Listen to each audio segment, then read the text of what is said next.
ಎಲ್ರಿಗೂ ನಮಸ್ಕಾರ.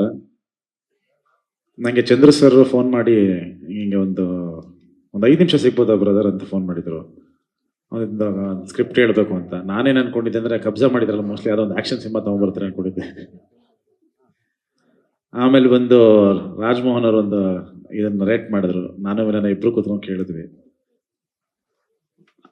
ಭಾಳ ಅಪರೂಪ ಆ ಥರದ ಒಂದು ಕತೆಗಳನ್ನ, ಅಂದರೆ ಫಸ್ಟ್ ಟೈಮೇ ಕೇಳಿದ ತಕ್ಷಣ ಒಂದು ವಾವ್ ಅನ್ಸೋದು. ಸೊ ನನಗೆ ಅದು ಕೌಸಲ್ಯ ಸುಪ್ರಜಾ ರಾಮದಲ್ಲಿ ಅನಿಸಿತ್ತು. ಅಂದರೆ ಕತೆ ಕೇಳ್ತೀನಿ, ವಾವ್ ಇದೇನೋ ಒಂದು ಆಗುತ್ತೆ ಅಂತ. ಸೊ ಅದಾದಮೇಲೆ ಕೇಳಿದ್ದು ಫಾದರ್. ಸೊ ಅಲ್ಲಿ ಫಿಕ್ಸ್ ಆಗ್ಬಿಟ್ಟಿದ್ವಿ ಇದು, ಅಂದರೆ ಇದು ತುಂಬ ಚೆನ್ನಾಗಿದೆ. ಈಗೆಲ್ಲ ಹೇಳ್ತಾ ಇದ್ದಾರೆ ಎಮೋಷನ್ನು ಅದು ಇದು, ತಂದೆ ಮಗನ ಎಮೋಷನು ಅದು ಇದು ಅಂತೆಲ್ಲ. ಬಟ್ ಆ ಎಮೋಷನ್ ಇದೆ, ಬಟ್ ಅದಕ್ಕೂ ಮೀರಿದಂಥ ಒಂದಷ್ಟು ಅಂಶಗಳು ಕ್ಲೈಮ್ಯಾಕ್ಸಲ್ಲಿ, ಒಂದಷ್ಟು ಇವೆಂಟ್ಸ್ಗಳಿದೆ. ಅದು ತುಂಬ ಅದು ಕತೆ ಕೇಳುವಾಗಲೇ ನನಗೆ ಒಂದು ಜರ್ಕ್ ಹೊಡೆದಿತ್ತು. ಅಯ್ಯೋ ಹೆಂಗೆ ಇದನ್ನ, ಅಂದರೆ ನಾನು ಮಾಡ್ಬೋದಾ ಇದನ್ನ ಅನ್ನೋದೊಂದು ನನಗೆ ಭಯ ಆಗೋಗಿತ್ತು. ನಾನು ಮಿಲನಿಗೆ ನನಗೆ ಯಾಕೋ ಒಂಥರ ಆಗ್ತಿದೆ, ಬೇಕಾ ಇಲ್ಲ ಇದು ತುಂಬ ಚೆನ್ನಾಗಿದೆ, ನೀನು ಮಾಡಲೇಬೇಕು ಅಂತ. ಅಂದರೆ ಕ್ಲೈಮ್ಯಾಕ್ಸಲ್ಲಿ ಆ ಥರದೇ, ನೀವು ಸಿನಿಮಾ ನೋಡಿದಾಗ ಗೊತ್ತಾಗುತ್ತೆ. ಸೊ ಒಂದು ವಿಭಿನ್ನವಾದ, ಅಂದರೆ ಎಲ್ಲೂ ಈ ಥರದೊಂದು ಸಬ್ಜೆಕ್ಟ್, ಅಂದರೆ ತಂದೆ ಮಗಂದು ಕತೆಗಳು ಬಂದಿದೆ, ಅಥವಾ ತನ್ನ ಮಗಂದು ತಾಯಿ ಮಗಂದು ಬಂದಿದೆ, ಈ ಥರದ್ದೆಲ್ಲ ಕತೆಗಳು ಬಂದಿದೆ. ಬಟ್ ಇಲ್ಲಿ ನಡೆಯುವಂಥ ಒಂದು ಇನ್ಸಿಡೆಂಟ್ ಏನಿದೆಯಲ್ಲ, ಇದು ಬಹುಶಃ ನಾನು ಎಲ್ಲೂ ನೋಡಿಲ್ಲ ಅಥವಾ ಎಲ್ಲೂ ಕೇಳೂ ಇಲ್ಲ. ಆ ಥರದೊಂದು ಬೇಸಲ್ಲಿ ಮಾಡಿರೋಂಥ ಒಂದು ಕತೆ. ರಾಜ್ಮೋಹನ್ ಅವರಿಗೆ ಥ್ಯಾಂಕ್ಸ್ ಹೇಳ್ತೀನಿ. ಇಂಥ ಒಂದು ಅದ್ಭುತವಾದ ಒಂದು ಕತೆನ ನಾನು ಬರೆದಿರೋದಕ್ಕೆ, ಪ್ಲಸ್ ಅದನ್ನು ನಮ್ಮ ಹತ್ರ ತಗೊಂಬಂದಿದ್ದಕ್ಕೆ thank you. And Chandra sir, thank you so much ಈ ಥರದೊಂದು ಒಳ್ಳೆ ಸಿನಿಮಾ ಕೊಟ್ಟಿರೋದಕ್ಕೆ. ಆ್ಯಂಡ್ ನನಗೆ ಎಸ್ಪೆಷಲಿ ಅಂದರೆ ಒಳ್ಳೊಳ್ಳೆ ಒಂದು ಫ್ಯಾಮಿಲಿ ಸಿನಿಮಾಗಳು ಮಾಡಬೇಕು, ಒಂದು ಸೆಲೆಬ್ರಿಟಿ ಸಿನಿಮಾಗಳು ಮಾಡಬೇಕು.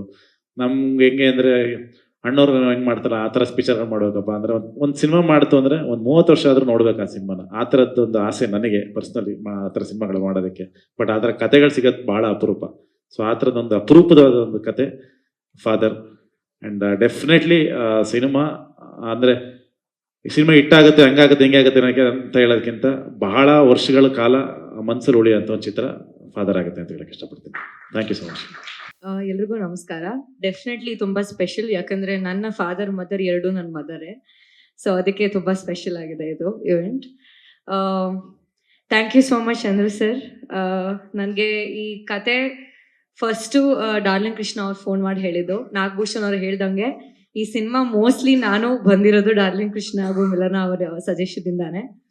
ಯಾಕಂದ್ರೆ ಒಂದು ಕತೆ ನೋಡಿ ಯೂಶಲಿ ಎಕ್ಸೈಟ್ ಆಗಿ ಫೋನ್ ಮಾಡೋದು ತುಂಬಾ ಕಡಿಮೆ. ಕೃಷ್ಣ ಅವ್ರಿಗೆ ಕತೆ ಇಷ್ಟ ಆಗ್ಬೇಕು ಅಂತಂದ್ರೆ ಅವ್ರು ತುಂಬಾ ಲೇಯರ್ಸ್ ಇದೆ. ಯಾಕಂದ್ರೆ ನಾನು ಅವರೊಟ್ಟಿಗೆ ಲವ್ ಮಾಕ್ಟೇಲ್ ಎಲ್ಲ ಪಾರ್ಟ್ನಲ್ಲೂ ಇದ್ದೀನಿ. ಸೊ ಅವ್ರ ಡೈರೆಕ್ಷನ್ ಆಗ್ಲಿ, ಅವ್ರು ನೋಡುವಂತಹ ಕತೆ ರೀತಿ ತುಂಬಾ ವಿಭಿನ್ನವಾಗಿರುತ್ತೆ. ಸೊ ಅವ್ರು ಕಾಲ್ ಮಾಡಿ ತುಂಬಾ ಎಕ್ಸೈಟ್ ಆಗಿ ಹೇಳಿದ್ರು, ಇಲ್ಲ ಈ ಕತೆ ನನಗೆ ತುಂಬಾ ಇಷ್ಟ ಆಯ್ತು, ನೀನು ಒಂದ್ಸತಿ ಕತೆ ಕೇಳು ಅಂತ.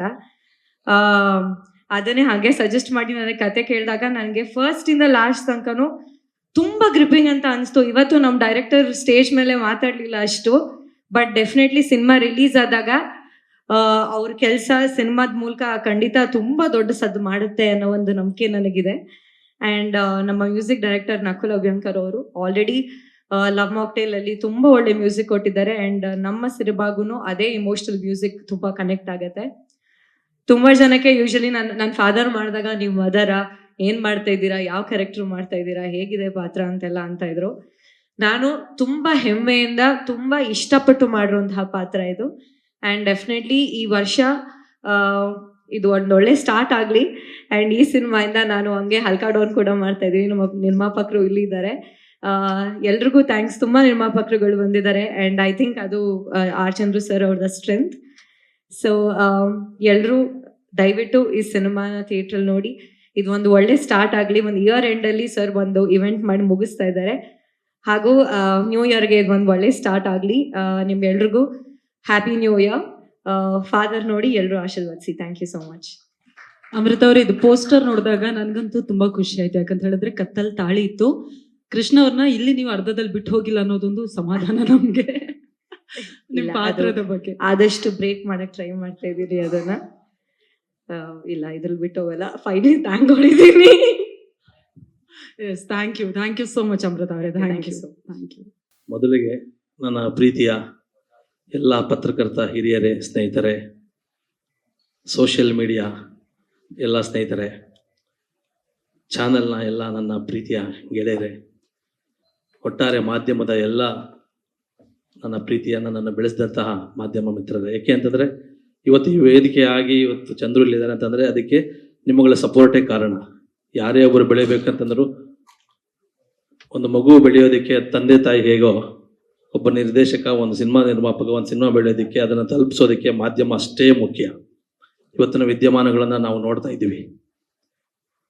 ಮೊದಲು ಒಂದು ಖುಷಿ ವಿಚಾರ ಏನು ಅಂದರೆ, ವರ್ಷದ ಎಂಡು ಕನ್ನಡದ 2 ಚಿತ್ರಗಳು ಚೆನ್ನಾಗಿ ಹೋಗ್ತಾ ಇದೆ. ಒಂದು ಮಾರ್ಕ್ ಇರ್ಬೋದು, ಒಂದು 45 ಇರ್ಬೋದು, 2 ಚಿತ್ರಗಳು ನೋಡಿದೆ. ಒಂದು ಒಳ್ಳೆ ಸದಭಿರುಚಿಯ ಚಿತ್ರಗಳು, ಪ್ರಯತ್ನ ಚೆನ್ನಾಗಿದೆ, ಜನ ಇಷ್ಟಪಟ್ಟು ನೋಡ್ತಿದ್ದಾರೆ. ಹಾಗಾಗಿ ಒಂದು ಅದೇ ಖುಷಿಯಲ್ಲಿ ಹೊಸ ವರ್ಷದ ಆರ್ಥಿಕ ಶುಭಾಶಯಗಳನ್ನ ಅಡ್ವಾನ್ಸ್ ಆಗಿ ನನ್ನ ಎಲ್ಲ ಹಿರಿಯರಿಗೆ ನಿಮಗೆಲ್ಲ ಹೇಳಬೇಕು ಅಂತ ಅನ್ನಿಸ್ತು. ಆ ಒಂದು ಖುಷಿಯಲ್ಲಿ ಇವತ್ತು ನಾನು ಒಂದು ಥೀಮ್ ಮೋಷನ್ ಪೋಸ್ಟರ್ನ ಬಿಡುಗಡೆ ಮಾಡಿ ನಮ್ಮ ಟೀಮ್ ಜೊತೆ ಮತ್ತೆ ನಿಮ್ಮ ಜೊತೆ ಒಂದು ಹಂಚ್ಕೋಬೇಕು ಅಂತ ಈ ಒಂದು ಚಿಕ್ಕ ಒಂದು ಕಾರ್ಯಕ್ರಮ ಮಾಡಿದೆ. ಥೀಮ್ ವಿಡಿಯೋ ನೋಡಿದ್ರಿ ಅಂದ್ರೆ ಓವರಾಲ್ ಎಲ್ರಿಗೂ ತನ್ನ ತಂದೆ ಅಂದ್ರೆ ತನ್ನ ತಂದೆ ವ್ಯಾಲ್ಯೂ ಏನು ಅನ್ನೋದನ್ನ ಒಂದು ಮೋಷನ್ ಪೋಸ್ಟರ್ ಮುಖಾಂತರ ಬೆಳವಣಿಗೆ ತೋರಿಸಿದ್ವಿ. ಸಿನಿಮಾದಲ್ಲಿ ಸಾಕಷ್ಟು ವಿಷಯ ಇದೆ. ರಾಜಮೋಹನ್ ತುಂಬಾ ಚೆನ್ನಾಗಿ ಬರ್ಕೊಂಡ್ ಬಂದಿದ್ದಾರೆ. ಅವ್ರು ಒಂದು ಲೈನ್ ಹೇಳಿದಾಗಲೇ ನಾನು ಇಷ್ಟಪಟ್ಟೆ. ನಮ್ಮ ಕೃಷ್ಣ ಬ್ರದರ್, ನಾಗಭೂಷಣ್ ಬ್ರದರ್ ಇವರೆಲ್ಲ ಹೇಳಿದಾಗೆ ಇನ್ನು ನಿಮ್ಮ ಆಶೀರ್ವಾದ ಇರಬೇಕು. ಫಸ್ಟ್ ಹಾಫ್ ಅಲ್ಲಿ ನಾನು ನಮ್ಮ ಕೃಷ್ಣ ಬ್ರದರ್ ಇನ್ನೂ ಒಂದು ಅದ್ಭುತವಾದ ಸಿನಿಮಾ ಲವ್ ಮಾಕ್ಟೈಲ್ ಅವ್ರದ್ದು ರೆಡಿ ಆಗಿದೆ. ಇಬ್ರು ಪ್ಲಾನ್ ಮಾಡಿಕೊಂಡು ಯಾವಾಗ ಅಂತ ಒಂದು ಡೇಟ್ ಅನೌನ್ಸ್ ಮಾಡಿಕೊಂಡು ಫಸ್ಟ್ ಹಾಫ್ ಅಲ್ಲೇ ಬರ್ತೀವಿ. ಫಾದರು ಬರ್ತಾರೆ, ಮತ್ತೆ ಅವರು ನಾವಿಬ್ರು ಪ್ಲಾನ್ ಮಾಡ್ಕೊಂಡು ಒಂದು ಡೇಟ್ ಹಾಕೊಂಡು ಆಮೇಲೆ ಡೇಟ್ ಹಾಕ್ತೀನಿ. ನಿಮ್ಮ ಬ್ಲೆಸ್ಸಿಂಗ್ಸ್ ಇರಲಿ. ನಾನು ಕೂಡ ಒಂದು ಸಾಕಷ್ಟು ಲಾಂಗ್ ಒಂದಷ್ಟು ಬೇರೆ ಬೇರೆ ಕಥೆಗಳು, ಬೇರೆ ಬೇರೆ ಕಲಿಕೆಗಳು ಇದರಲ್ಲಿದ್ದೆ. ಆ ಒಂದು ಇದರಲ್ಲಿ ನಿಮ್ಮಗಳನ್ನ ಭೇಟಿ ಆಗಲೇಬೇಕು ಅಂತ ಈ ಒಂದು ಕಾರ್ಯಕ್ರಮ ಆಯೋಜನೆ ಮಾಡಿದೆ. ಈ ಥೀಮ್ ವಿಡಿಯೋ ನಿಮ್ಗೆ ಇಷ್ಟ ಆಗಿದೆ ಅಂತ ಅನ್ಕೊಂಡಿದ್ದೀನಿ. ನಿಮ್ಮ ಆಶೀರ್ವಾದ ಇರಲಿ sir. Thank you. First of all ನಮ್ದು ಆರ್ ಚಂದ್ರು ಸರ್ ಒಂದು ಬಾಂಧವ್ಯ ಎಲ್ಲರೂ ಗೊತ್ತಿರೋದೆ.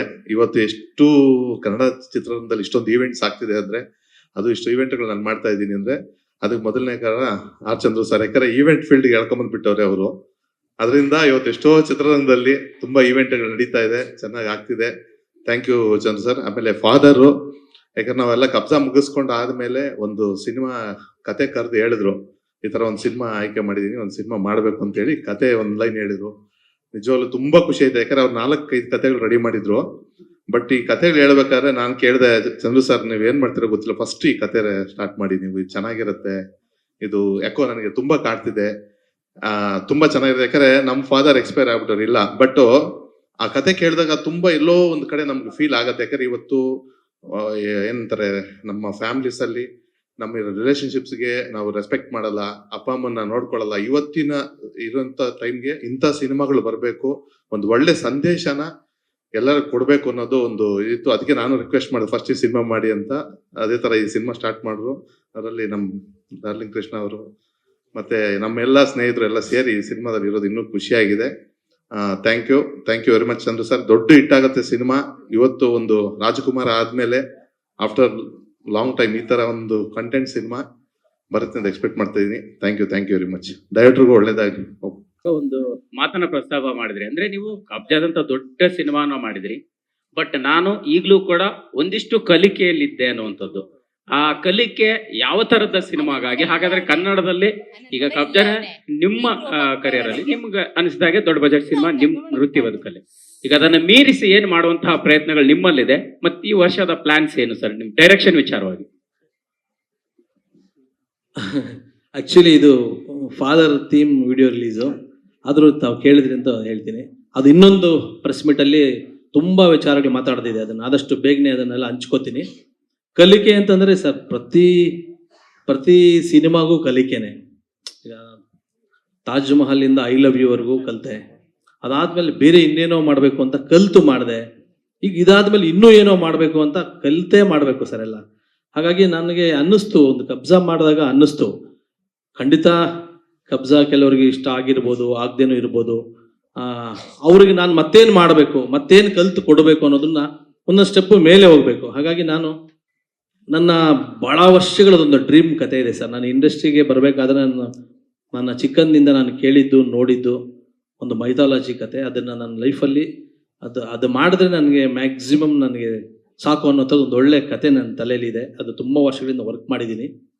ಅದಕ್ಕೆ ಸಾಕಷ್ಟು ಪ್ರಿಪ್ರೇಷನ್ ಬೇಕು, ಮತ್ತು ಕಲಿಬೇಕು, ಟೆಕ್ನಿಕಲಿ ಅಪ್ಡೇಟ್ ಮಾಡ್ಕೋಬೇಕು.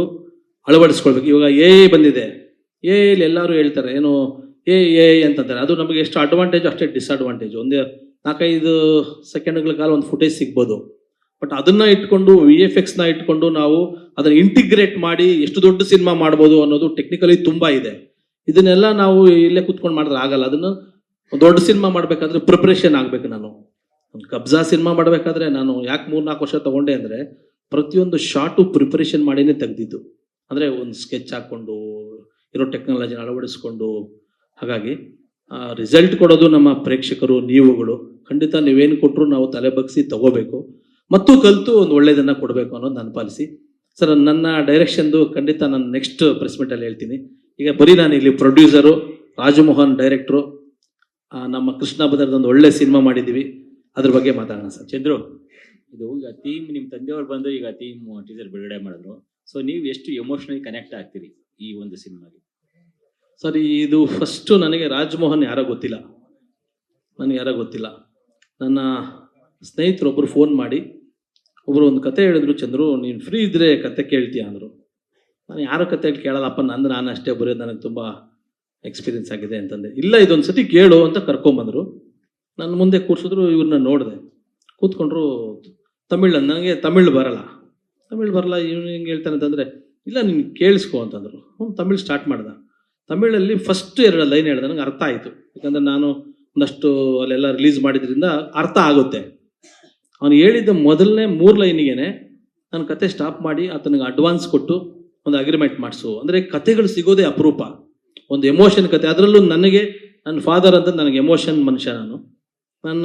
ಭಾಳ ನನ್ನ ತಂದೆಯವರು ಕನೆಕ್ಟ್ ಆದರು. ಮತ್ತು ನನಗೆ ಗೊತ್ತಾಯಿತು ಇದು ಎಲ್ರಿಗೂ ಅವ್ರ ಫಾದರ್ ಕನೆಕ್ಟ್ ಆಗ್ತಾರೆ ಅಂತ ಅನ್ನಿಸ್ತು. ಸೊ ಖಂಡಿತ ಇದು ಜನ ಇಷ್ಟಪಡಬಹುದು ಅಂತ ನನಗೆ ಒಂದು ಪಾಸಿಟಿವ್ ಫೀಲ್ ಬಂದು ಇಮಿಡಿಯೇಟ್ ಆಗಿ ಅವನಿಗೆ ಅಡ್ವಾನ್ಸ್ ಕೊಟ್ಟು ಸ್ಟಾರ್ಟ್ ಮಾಡಿದೆ ಡೈರೆಕ್ಟರ್ಗೆ. ಡೈರೆಕ್ಟರ್ ಸರ್, ಇಲ್ಲಿ ಕನ್ನಡದಲ್ಲೇ ಕೇಳ್ತೀನಿ. ಸೊ ಚಂದ್ರು ಸರ್ ಕೂಡ ಒಬ್ರು ಡಿರೆಕ್ಟ್ರು, ಡಾರ್ಲಿಂಗ್ ಕೃಷ್ಣ ಕೂಡ ಡಿರೆಕ್ಟ್ರೇ. ನಿಮಗೆ ಎಷ್ಟು ಕಷ್ಟ ಆಯಿತು, ಪ್ಲಸ್ ಮತ್ತೆ ಎಷ್ಟು ಹೆಂಗೆ ನೆಗೆಟಿವ್ ಆಯಿತು 2 ಆ್ಯಂಗಲ್ ಅಲ್ಲಿ ಅಂತ? எனக்கு நெகட்டிவாக இல்லை, பாசிட்டிவாக தான் இருந்தது. ಯಾವ ಥರ ಪಾಸಿಟಿವ್ ಆಯಿತು? எனக்கு வந்து லாங்குவேஜ் ரொம்ப ப்ராப்ளம். நான் சொல்கிறது வந்து டெக்னீஷியனுக்கு புரியாது, அவங்க சொல்கிறது எனக்கு புரியாது.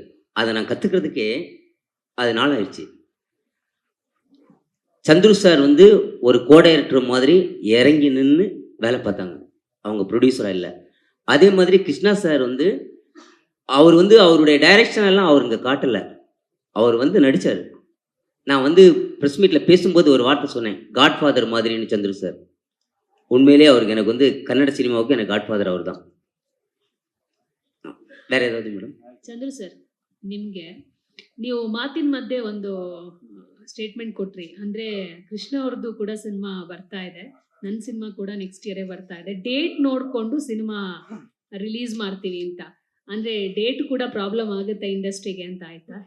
ಡೆಫಿನೆಟ್ಲಿ ನಾನು ಇದ್ರ ಹಿಂದೆ ಅನುಭವಿಸಿದ್ದೀನಲ್ವಾ, ಆತರಾತ್ರವಾಗಿ ಮಾಡಿದಾಗ ಏನಾಗುತ್ತೆ ಅಂತ ದೊಡ್ಡ ಅನುಭವ ನನಗಾಗಿದೆ. ಹಾಗಾಗಿ ನಾನು ಆ ಥರನೇ ಮಾಡ್ತಿಲ್ಲ.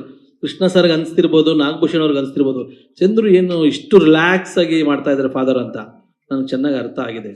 ನಾವು ಎಷ್ಟು ಬೇಗ ಬಂದ್ವಿ ಅನ್ನೋದಕ್ಕಿಂತ ಹೆಚ್ಚಿಗೆ ನಾವು ಹೇಗೆ ಬಂದ್ವಿ ಅನ್ನೋದೇ ಮುಖ್ಯ ಆಗುತ್ತೆ. ಅಂದರೆ ಪ್ಲ್ಯಾನ್ ಮಾಡಿಕೊಂಡು ರಿಲೀಸ್ ಡೇಟು, ಸಮಯ, ಸಂದರ್ಭ ಇವೆಲ್ಲವೂ ಕೌಂಟ್ ಆಗುತ್ತೆ ಅಂತ ನನಗೆ ಇದರಿಂದ ಅನುಭವ ಇದೆ.